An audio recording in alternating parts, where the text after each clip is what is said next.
दोस्तों एक बुक है सवाल ही जवाब नेटवर्क मार्केटिंग में हाँ तक कैसे पहुँचे। इसके जो राइटर थे एलन पीज। अब इसकी हम बात करते हैं इस बुक के बारे में। तो जो ऑथर थे लेखक थे वो स्पंज बेचने का काम करते थे घर घर जाकर।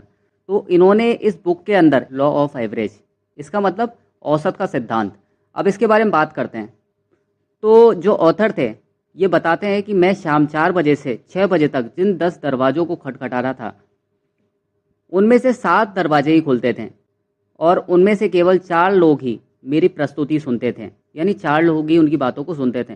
मात्र 2 लोग स्पंज खरीदते थे। इस तरह से मैं 40 सेंट कमा लेता था। ये 1962 की बात है, जो कि एक अच्छी खासी रकम थी।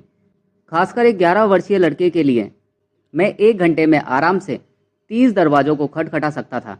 इस तरह से 2 घंटे की अवधि में मैं 12 स्पंज बेच लेता था, जिनका जो लगभग निकल के आता था $2.40।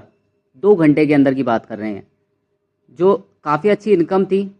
अब दोस्तों यहाँ पर समझने की बात है, क्योंकि ये एलन पीज जो समझ चुके थे औसत का नियम किस तरह से काम करता है, इसलिए मुझे उन 3 दरवाज़ों की कभी चिंता नहीं हुई जो मेरे लिए खुलते ही नहीं थे, और ना ही उन 3 लोगों के बारे में मैंने कभी चिंता की जिन्होंने मेरी बात सुनी तक नहीं।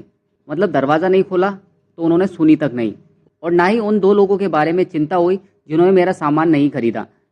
मैं तो बस इतना जानता था, अगर मैं 10 दरवाज़ों पर दस्तक देता हूँ तो 40 सेंट कमा लूँगा। इसका मतलब यह है कि हर बार जब मैं दरवाजे पर दस्तक दूंगा तो मैं 4 सेंट कमा पाऊँगा।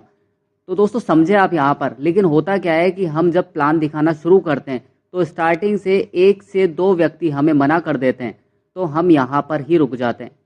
हमें रुकना नहीं है, हमें लगातार जब तक आगे बढ़ते रहना है जब तक हमें रिजल्ट नहीं मिलने लग जाए।